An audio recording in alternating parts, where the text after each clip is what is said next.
Now, please welcome the founder of the Asian Awards, Mr. Paul Sagoo.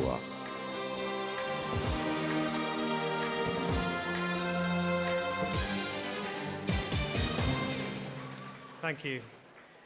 Your Royal Highness, Excellencies, my lords, distinguished guests, ladies and gentlemen, welcome to the third Asian Awards.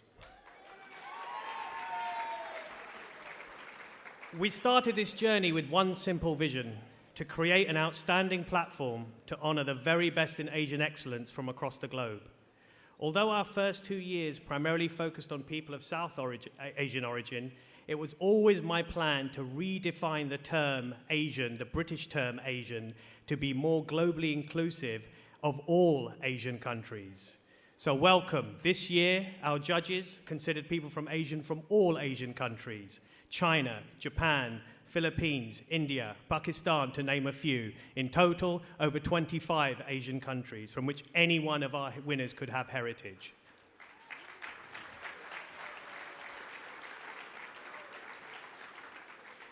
Our winners this year are a true reflection of that mammoth task. They are heroes. They provide inspiration to millions of people every day. They are amazing in every way, and we are honored and blessed to be in their presence tonight.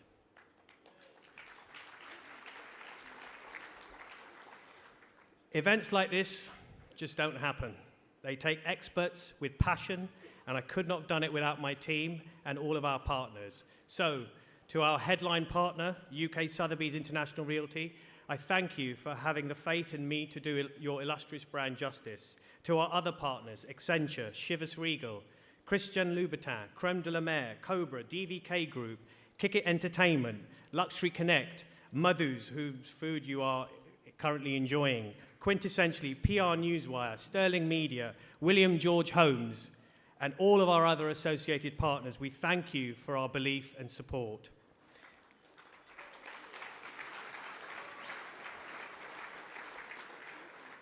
And finally, to my family and loved ones, thanks for putting up with my crazy ideas and allowing me to be the best that I can be, to allow you to have the best time you can have.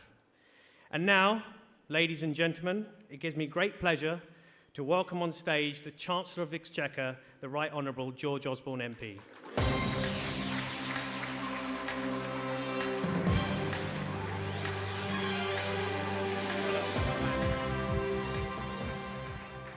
Well, Your Royal Highness, Paul, ladies and gentlemen, I thought I was going to be underdressed at this event, but then I saw Paul's outfit, and this is absolutely the most glamorous thing I've been to all year, but I am a finance minister, so I don't get to go to too many parties like this. But it's a delight to be here. It's a delight to be here, actually, with my good friend Sebastian Coe, who put on that brilliant Olympic Games last year.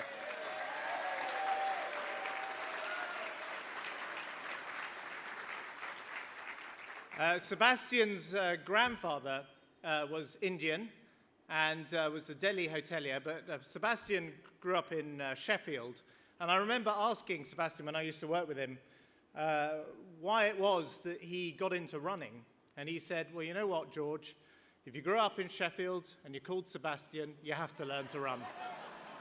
So it is fantastic to see you here, Seb. It's fantastic to see so many people here from all different walks of life.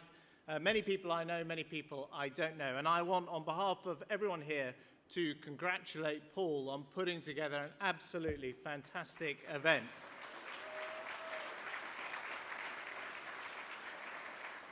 And also to thank my good friend Sandy Verma for her work as well in judging today's awards or chairing the panel.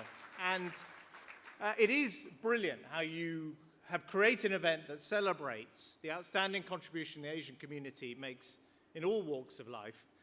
And I'm also particularly pleased to be here at the event where, as Paul says, you recognize all Asian countries, which means tonight you're recognizing talent from countries like China and Malaysia, the Philippines, Singapore, as well as India, Pakistan, Bangladesh, and Sri Lanka.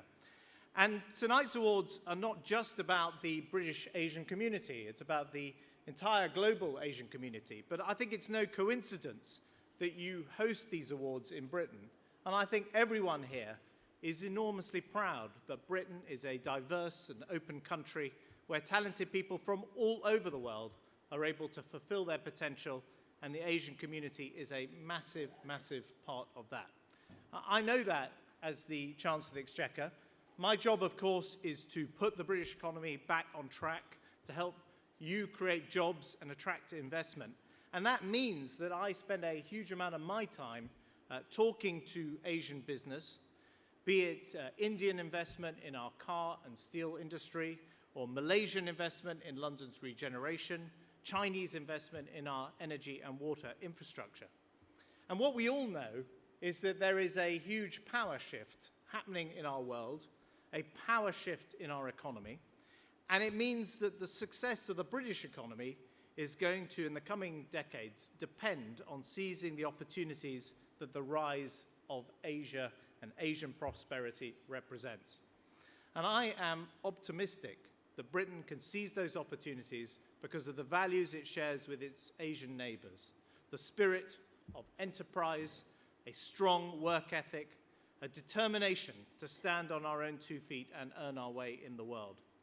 And our interaction with Asia through trade and investment is vital to the British economy, but we should also pay tribute to the enormous contribution the British Asian community makes to our economy every day here in Britain. In November, we marked the 40th anniversary of the arrival of Ugandan Asians to Britain after they were expelled from their home by Idi Amin with nothing but the clothes that they stood in. And 40 years on, we see British Asians setting up hugely successful businesses across our whole economy. It is invidious to single out some individuals, but here are some people that I have come across. Dollar Popat, who arrived from Uganda with £10 in his pockets and became a highly successful businessman and the first Gujarati to represent my party in the House of Lords. Or Surinder Arora, who arrived in the UK at 13 years old, speaking no English, and now owns one of Britain's most successful hotel businesses, employing thousands of people in our country. Or Reshma Sahoni, who co-founded Seed Camp, which is now investing in tech startups right across Europe. But the Asian community contributes so much more than jobs, investment, and trade, important, of course, as they are. The Asian community excels in every sphere of our lives, from arts and culture, business, sport, journalism, politics, public services. I say politics, by the way, my new junior minister, Sajid Javid, is over there, one of the great stars of the government. I know there are, as well as Seb, other sporting stars here. My son asked me when I was going out tonight to mention Ravi Bopara, Monty Panasa. He's a great cricket fan. They've helped make England the #1 test team in the world. Well, briefly the #1 until overtaken by India. When I said that, my 9-year-old daughter said, well, make sure you mention Zayn Malik. Now, for the older generation here, he is a singer with a band called One Direction. But for me, I have to say, and perhaps for many people here this evening, the greatest honour for me tonight is to meet and be with Sir Ben Kingsley, who is receiving your Fellowship Award tonight.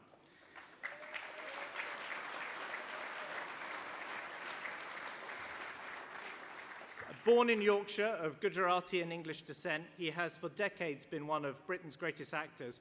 And frankly, no one of my generation, no one of my age, growing up in Britain will ever forget his unbelievable and memorable portrait of Gandhi in that brilliant, brilliant film. It is one of the defining films of our life. But tonight, we also celebrate the day-to-day stars of our Asian communities, in our police, in our schools, in our armed forces, and our hospitals. And let me say, and end with this, we remember that for all of these people, the actors and the pop stars, the politicians, or the doctors, the teachers, the business people, their heroes are their parents who did everything they could to seek a better life for their children. And they're not just heroes for the Asian community, they are heroes for all of us. For many of them, in the 1960s and 1970s, that meant moving across the globe to settle right here in Britain, taking often unskilled jobs, working every hour to give their children the opportunities they didn't have to get a good education and to succeed. And that is why tonight is so important. Tonight we pay tribute, not just to the winners, but the people who made them winners, not just to the winners of the awards tonight, but to each and every one of you here. Thank you very much.